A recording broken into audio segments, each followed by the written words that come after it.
Recently, I got to see the first 4 episodes of the as-yet unreleased Hulu sitcom Reboot. As I am editing this, September 3rd, 2022, the scheduled series premiere date of Reboot is September 20th, 2022, about 2.5 weeks away. Having watched the first 4 episodes, and I am not going to tell you how, I can say that this show is terrible. So terrible that for a sitcom, I didn't laugh once after sitting through 2 hours of it. I decided to edit together this review of the first 4 episodes to warn you away from it. There's only been a handful of photos and 1 trailer that has been released of the show as I am editing this, so those are the images and video that you see. The small snippets of trailer footage that I use here fall under the category of fair use and therefore should not be copyright infringement, but since my review and criticism here is trashing this mess of a show before it premieres, I may be targeted. The first 4 episodes that I saw were rough edits. There were no opening or closing credits to them, but the title appeared on the screen, and there are many shows whose opening credits are just that, nothing more than a title on the screen, such as Better Call Saul. There were no closing credits that I saw. I was not looking at the clock, so as a so-called sitcom, each episode was about 20 to 25 minutes long. I watched them cold. I did not know the show existed. I am not a Hulu subscriber. I came into this knowing nothing about the show. This show, Reboot, was created by Steven Levitan, who is a co-producer of Modern Family, where he was nominated and won a bunch of Emmy Awards for Modern Family. This show, Reboot, is so terrible, I think someone should take one of those Emmy Awards of his and shove it up his butt. One news article says Steve Levitan will also serve as a writer, an executive producer, and showrunner of this series. I've seen the first 4 episodes. Let's shove 4 Emmy Awards up his butt. One news article says that actor Paul Reiser is playing the role of Gordon, the hacky creator of the late 1990s sitcom Step Right Up. Maybe Steve Levitan based this hacky show creator character on himself? Johnny Knoxville is on this show. I know he was from some stupid stunt or prank show I never watched. I recognized a black guy from somewhere. It turned out it was from a movie poster for a movie about a kitten that I never saw. I knew Paul Reiser is from My Two Dads, Mad About You, and Aliens. I thought Judy Greer was familiar, who afterwards I had to look up on the Internet Movie Database to figure out what I knew her from. She was Ant-Man's remarried ex-wife in 2 movies. She was also in M. Night Shyamalan Ding Dong's The Village. Michael McKean as Leslie Bibb apparently filmed the pilot. Michael McKean was Lenny from Laverne and Shirley's Lenny and Squiggy, and was also on Better Call Saul as Saul's brother. Leslie Bibb was the reporter in Iron Man and Iron Man 2. She was the reporter who asked Tony Stark if he was Iron Man. But Michael McKean was replaced with Paul Reiser, and Leslie Bibb was replaced with Judy Greer, which means they had to go back and refilm up to half the first episode. Leslie Bibb was replaced with Judy Greer, who shows up about halfway through the episode, and Michael McKean was replaced with Paul Reiser, who shows up in the last 5 to 10 minutes. I only saw the first 4 episodes, but the Internet Movie Database lists some actors as being in 5 episodes, but this information is wrong and will be updated. As I type this, I cannot find out how many episodes the show was supposed to have. Episode 1. The first scene in Episode 1 is an ugly Karen woman who's supposed to be a Hollywood writer. And let me jump straight to a big reveal in Episode 4 for a moment that lets you know this woman is, of course, a lesbian. Because woke and Hollywood's gay agenda? Lesbian Karen writer is played by actress Rachel Bloom, who I recognize from nothing. The first scene is lesbian Karen writer in the waiting room of the Hulu streaming network. Yes, a show on Hulu begins by taking place at Hulu. There's a hot actress sitting in the waiting room as well. The hot actress asks something like, "Are you a writer?" And the lesbian Karen writer says something like, "Yes, how did you know?" And the hot actress says, "Because you're ugly." Now, if the scene was actually written like that, it might have been the funniest joke on the show and a hell of a good start, but it was not written like that.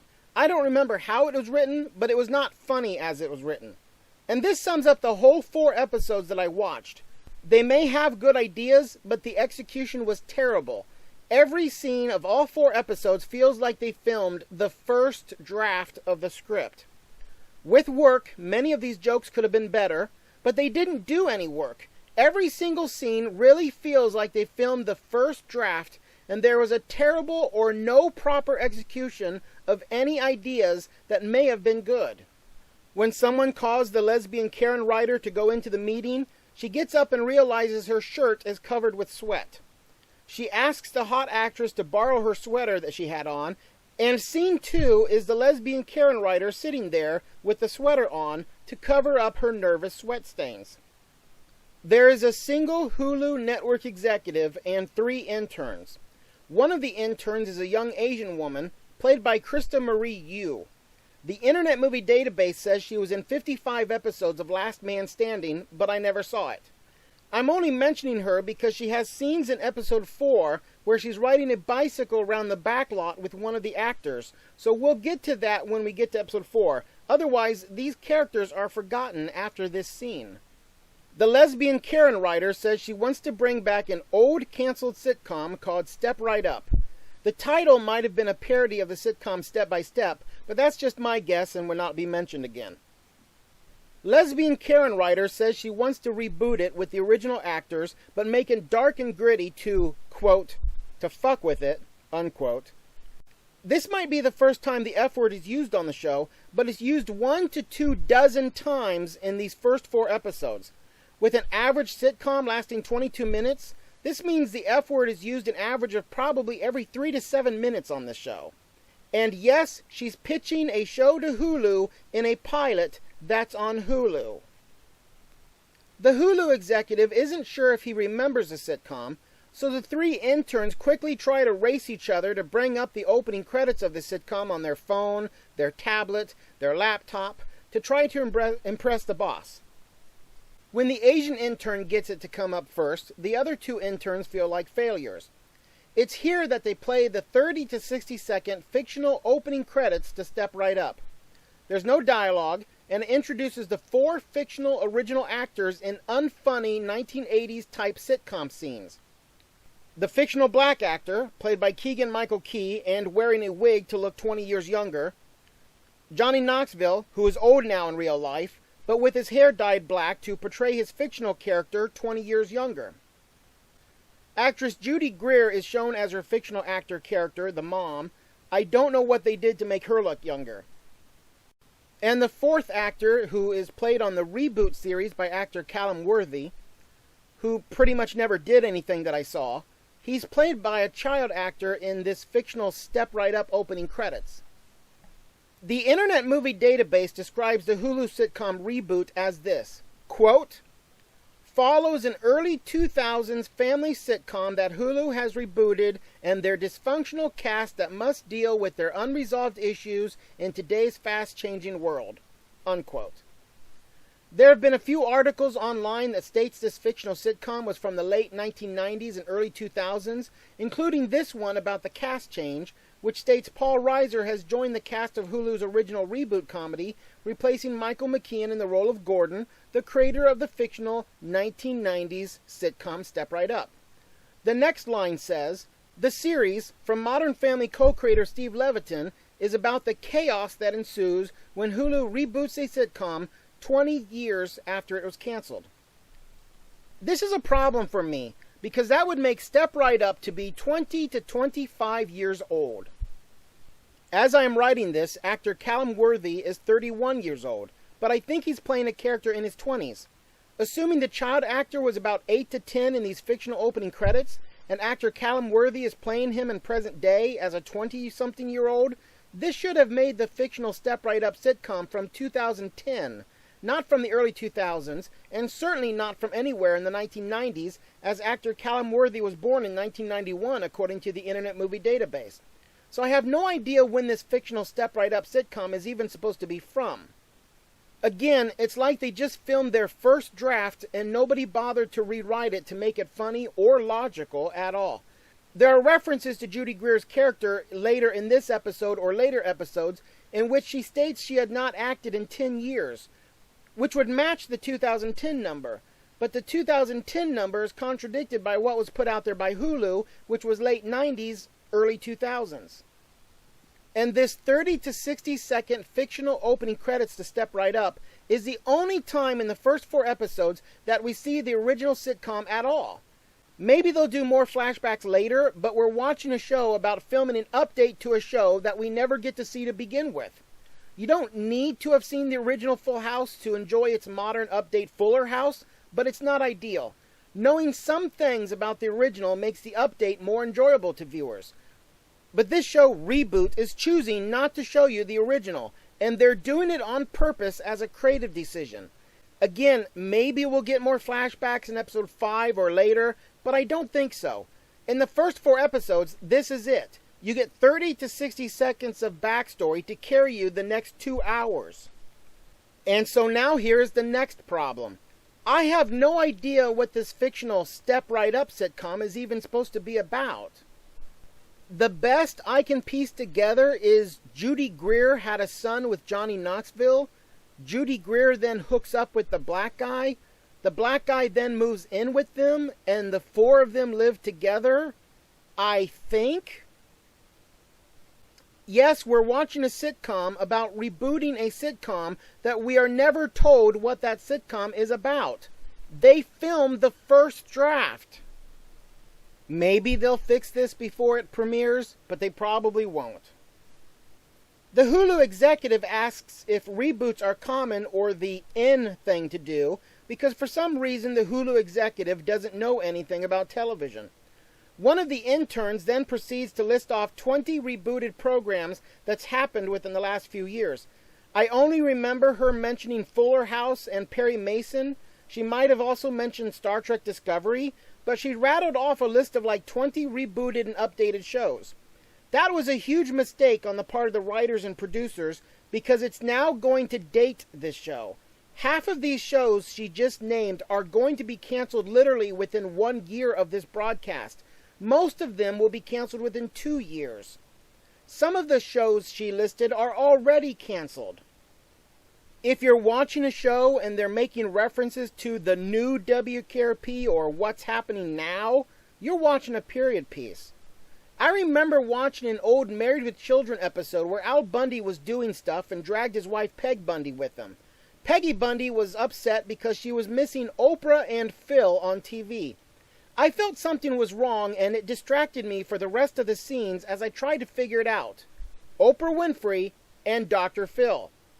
Peggy Bundy was upset because whatever Al Bundy was doing was causing Peggy Bundy to miss Oprah and Phil at home on TV. Then, after a lot of thought, I realized why this felt wrong. Dr. Phil. Dr. Phil wasn't even on TV when the show Married with Children was on. Nobody knew who Dr. Phil even was yet. He didn't become famous until later. So who the hell is Phil? I had to keep thinking, and then it hit me. Peggy Bundy was upset because she was missing Oprah Winfrey and Phil Donahue.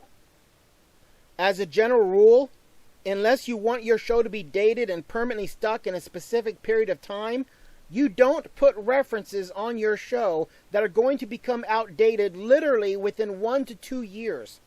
It's like that West Wing episode where the vice president told everybody that he believes the internet was not a fad and we should take it seriously. Thanks, Hollywood. And thank you, Hulu, for this outdated period piece that hasn't even aired yet. Now, if you'll excuse me, I'm going to watch an episode of Hulu's Only Murders in the Building. No, I'm not. After this 30 to 60 seconds of 10-year-old or 20-year-old or 25-year-old fictional opening credits, we're then given an update on the 4 fictional actors. The black actor had quit the show to do movies, which is what caused the original sitcom to be canceled. Now he needs money. Johnny Knoxville's character went on to do stand-up comedy and got arrested a bunch of times, probably for drugs and alcohol, and now he needs money. There have been a few actors who have gone on to do stand-up or came from stand-up backgrounds. Bob Saget and Paul Reiser come to mind. We see about 5 to 10 seconds of Johnny Knoxville doing stand-up, I don't think we hear a single joke.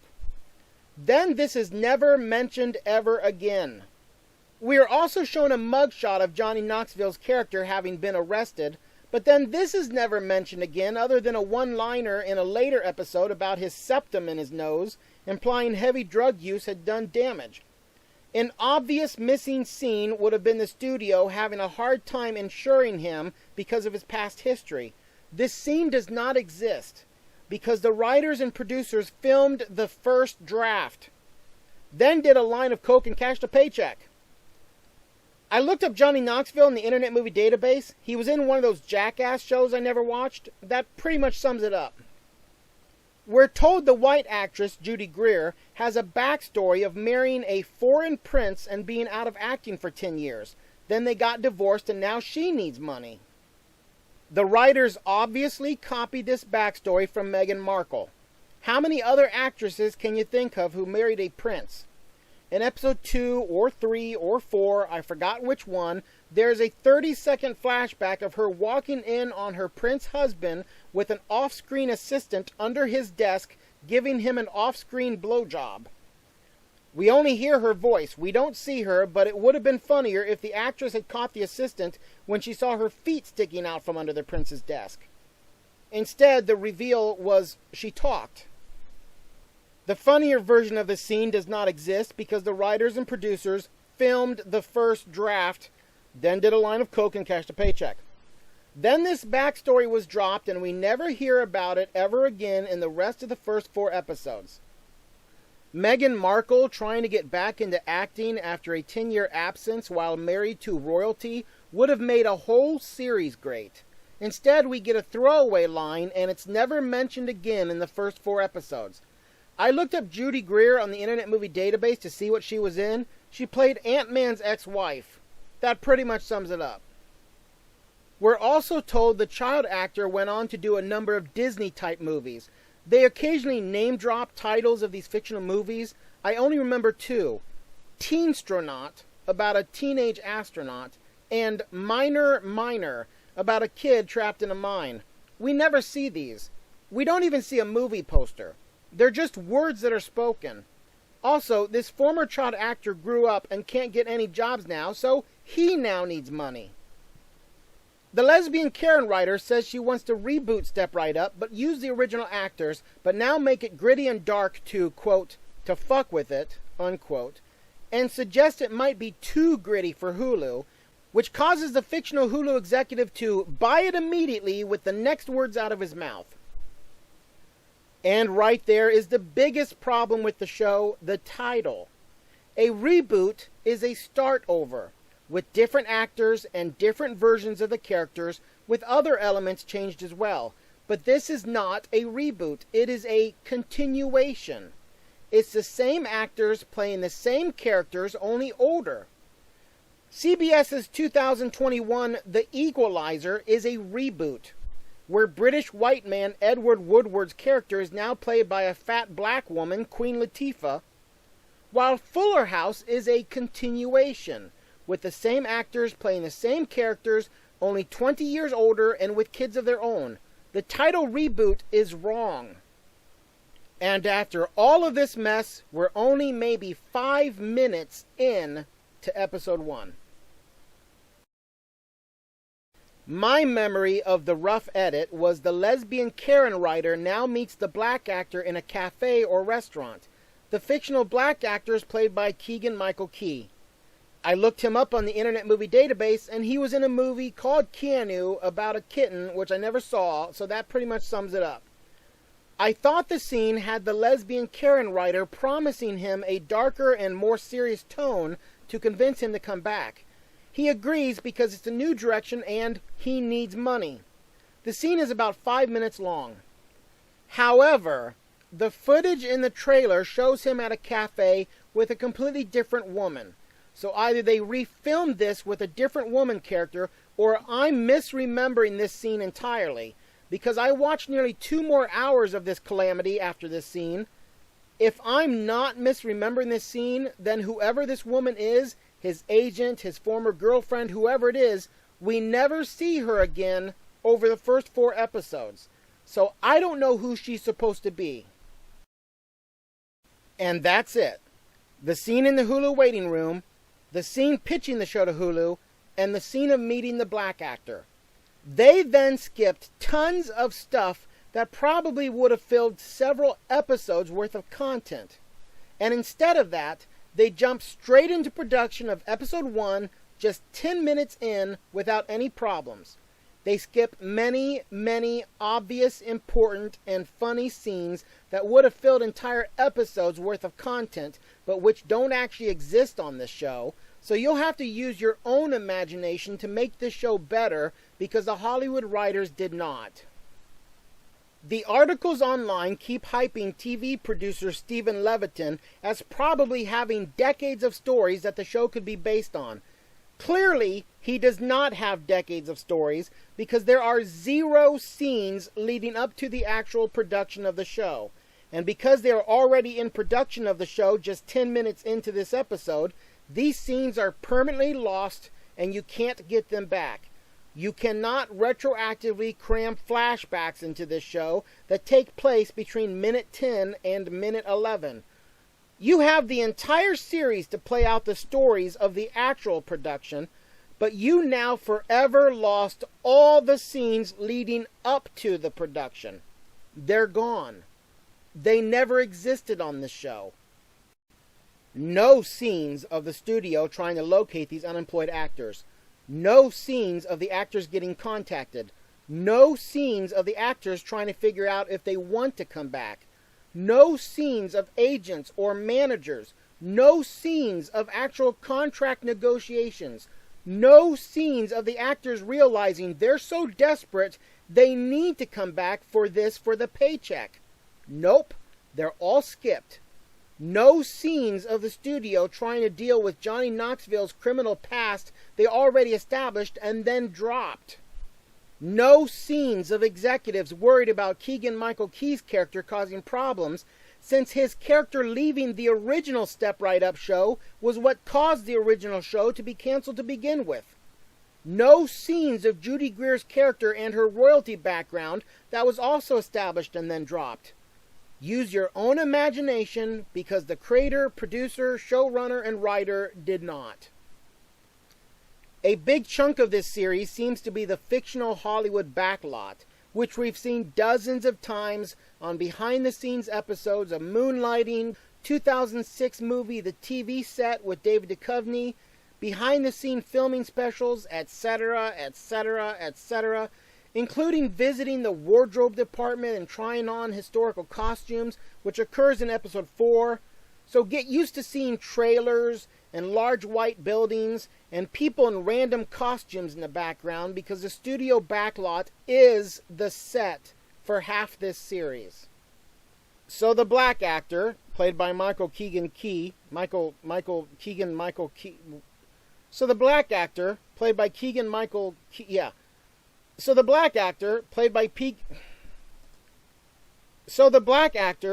Keegan-Michael Key, goes to the trailer of the white actor, Judy Greer, where she's caught with a sweater stuck over her head that got snagged on her bra strap.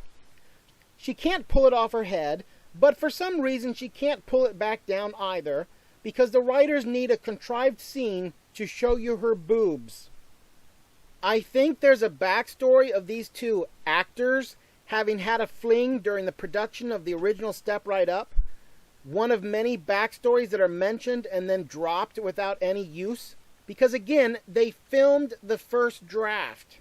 The black actor helps the white actress unhook her bra so she can get her sweater off, as well as the bra, giving us a 5-second glimpse of her bare topless boobs. Yes, there's nudity on the show, and in the first 4 episodes, that was it. So if you want to see Judy Greer's boobs, this is your chance.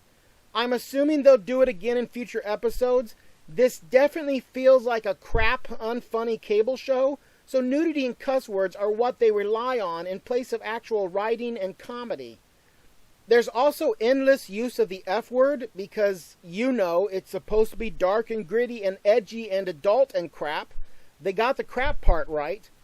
I'm not going to watch this show again, but I look forward to seeing more clips of this show on porn sites with the Mr. Skin logo in the corner of the screen. How do you go from the Marvel Cinematic Universe to a clip on X Hamster? I guess by choice? There are already videos of her boobs on there anyway.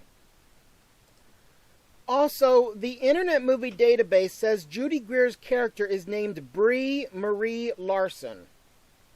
Brie Larson? That's the name of the actress who played Captain Marvel, Brie Larson. How do your production lawyers miss that? And Judy Greer was in the Marvel Ant-Man movies, set in the same universe as Captain Marvel. And Ant-Man and Captain Marvel were both in Avengers Endgame. I guess no Marvel fans worked on this show. I don't know, maybe they changed it at some point after the rough edits I saw, but it shouldn't have been there to begin with. There was a cast change during this show. There are news articles online that said Leslie Bibb and Michael McKean were replaced with Judy Greer and Paul Reiser. Paul Reiser shows up at the end of this episode. Between Judy Greer and Paul Reiser, they had to have refilmed half of this pilot episode, yet it still feels like they filmed the first draft. They must have just refilmed the first draft.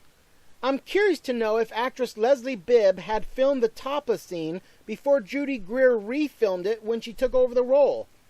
That's a great way to get a lot of actresses naked on film.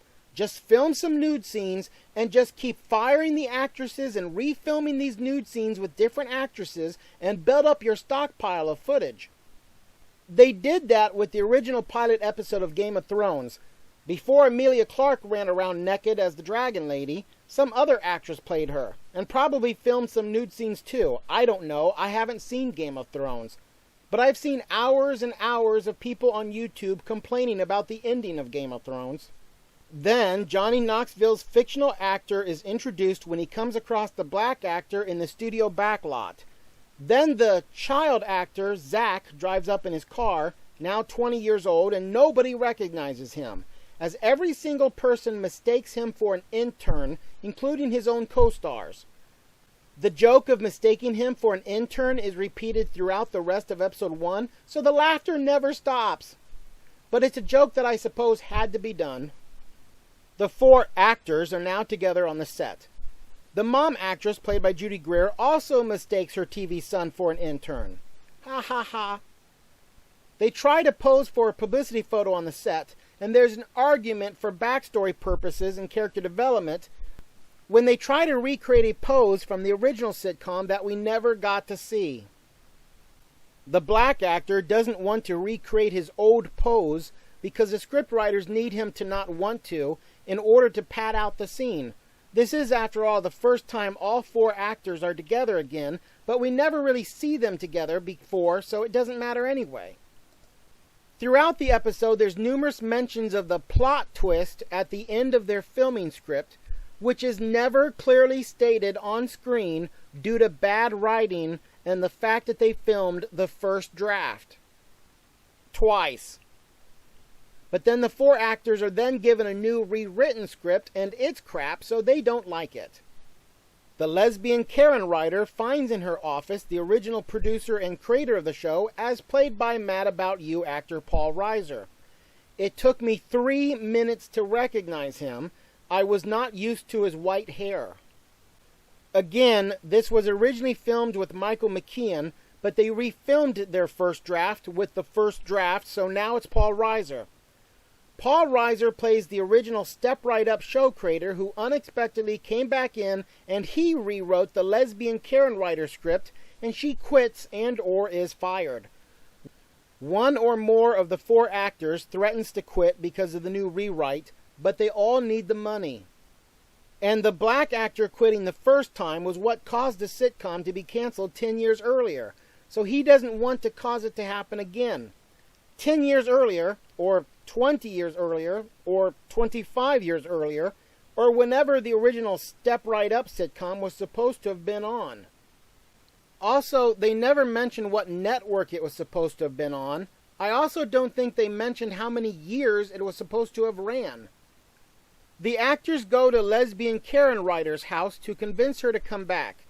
As a throwback to the fictional script's vague, unstated twist ending, the lesbian writer reveals that she is the abandoned daughter of the original show creator, played by Paul Reiser. and that her dad based the black character on himself and based many of the sitcom story elements on his own life and his daughter's life. The lesbian Karen writer then reluctantly comes back. So I guess Steven Levitan, who this show proves is a hack creator, based Paul Reiser's character on himself because Paul Reiser plays a hack creator who abandoned his daughter, and the lesbian Karen writer daughter of Paul Reiser now creates and bases the black character on her dad, who now on the show abandoned his new daughter, on a sitcom on Hulu about a sitcom on Hulu. Episode 1, thankfully, finally ends, and it ends with the father and daughter agreeing to work together. The often mentioned sitcom script's twist ending is not really clearly stated on screen in the rough edit that I saw, but in episode 2 it's revealed that the black character has an illegitimate black daughter that he abandoned too. The timing of this revelation was non-existent, and you practically had to figure it out on your own. Again, they filmed the first draft of their pilot script. The idea was there, the execution was not. In episode 2, they do a table read and film the first episode. The black actress they hired can't act, so the black actor has to try to teach her how to act her scenes. This new young black woman character was a reality star of what sounds like a porn show because there are numerous references to sex and nudity, and the title of that fictional reality show has the F word in the title. A word that all the characters repeatedly say on this show. Zach, the 20 or 30-year-old former child actor, still has his mom Susan on set. This is her first episode, I think, so Johnny Knoxville's character tries to talk to her to get her to give her son Zach some space. Knoxville comes out of the trailer revealing Zach's mom Susan just gave him an off-screen blowjob instead. When he later tries to talk to her again, that results in them having had off-screen sex as well. With zero flashbacks to the original Step Right Up production, we never see Zach's mom Susan on set 10 years earlier or any of these characters' pre-existing relationships, even though she and Johnny Knoxville would have known each other for years back then. This would be the Full House equivalent of John Stamos banging Jodie Sweetin's mom during the Fuller House sequel production, yet with all the obvious background now missing. This is a show that really needs flashbacks for contrast and context. Like the funny bits on the show, you don't get any. There's an unfunny scene where the actors were supposed to film a scene where the white actress opens a dryer and popcorn was supposed to fall out because one of the men left a bag of popcorn in there and the dryer popped it when the mom did laundry. Lesbian Karen writer removes the scene when we see the rehearsal with no popcorn. The episode ends with the dad and daughter lesbian Karen writer talking by his car, and when he opens his car door, popcorn falls out.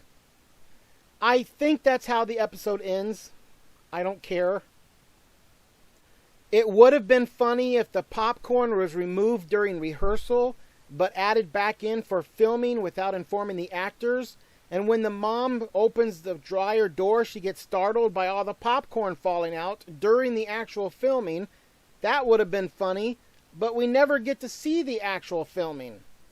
We also don't get to see the actual funny parts of this so-called comedy show. That sums up episode 2.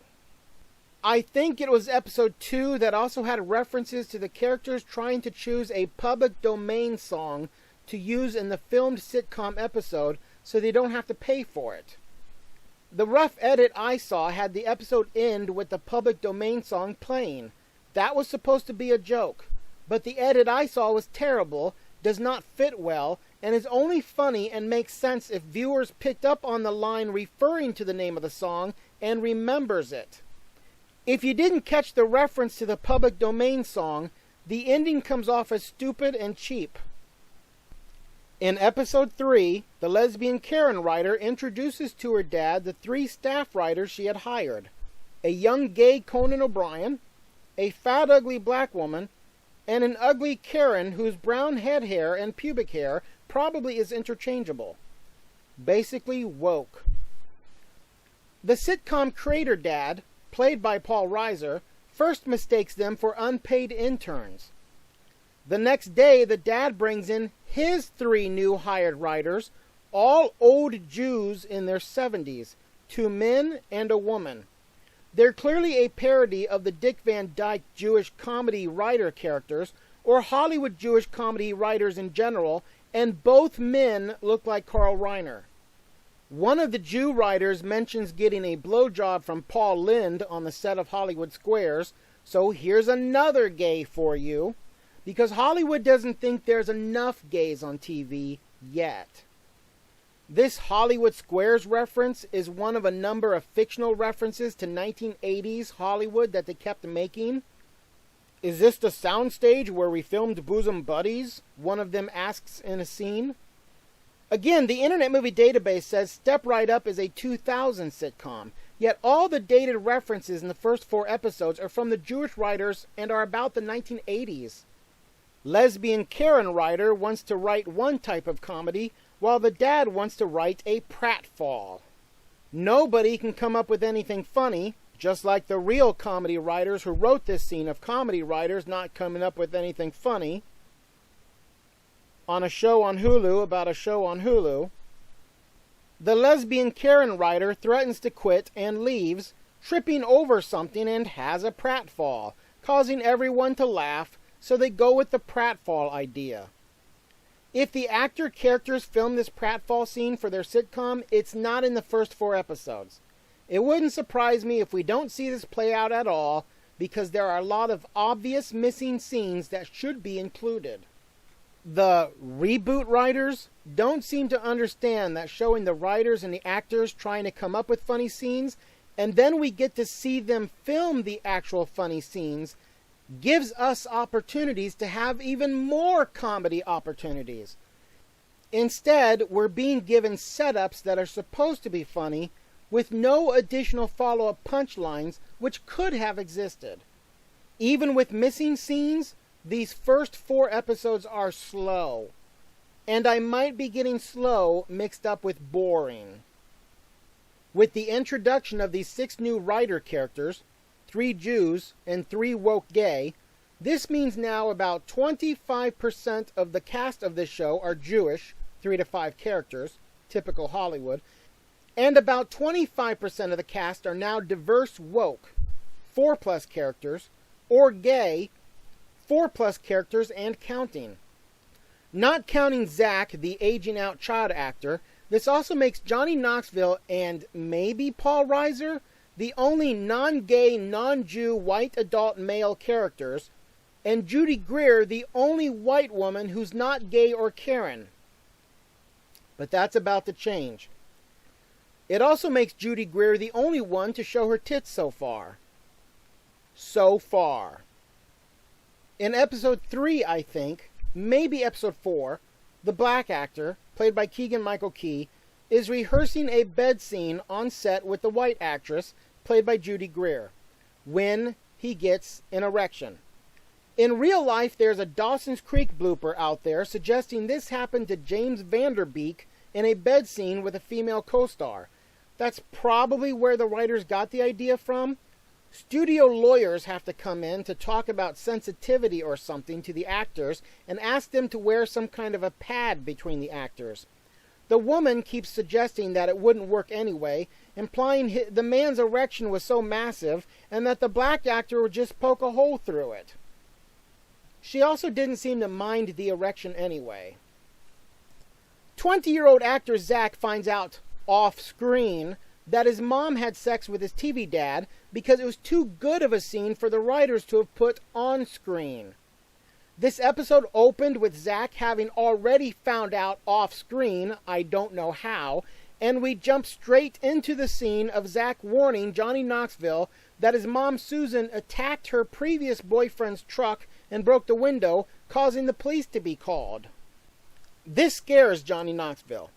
A later conversation between Knoxville and Zach's mom reveals Zach's mom Susan was just horny and needed casual sex, and that she accidentally kicked out her boyfriend's truck window during an orgasm, and that the neighbors had called the police when they heard the noise. I don't think Zach's mom Susan appears in episode 4. I don't know if we'll ever see her again at all. A horny, divorced, Hollywood experience star mom would make a whole series. I'd rather watch a whole sitcom based on Kirk and Candace Cameron's divorced mother. Instead, we get unfunny, stereotyped Hollywood Jew comedy writer parodies. Episode 3 ends with the white actress, played by Judy Greer, in bed with the black actress, played by somebody I never bothered to look up. So there's some more gays for you. So now Zach's mom is the only straight white woman on the show who's not Jew, gay, woke, or Karen, and I don't know if she's coming back. When Steven Levitan won his Emmy Awards for a sitcom with gay characters, of course he's going to keep putting gay characters in all his sitcoms from now on.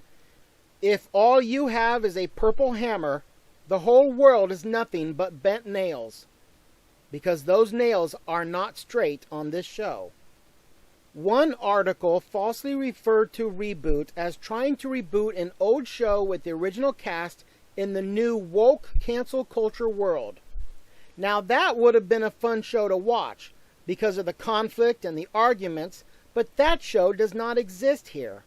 When half the characters are gay and woke and none of the characters stand up to it, all the characters are pro-gay and pro-woke and pro-cancel culture, and all you have is yet another woke cancel culture show lost in the crowd. There's nothing here. They claim that they are parodying something, but they are that something, and that something is nothing.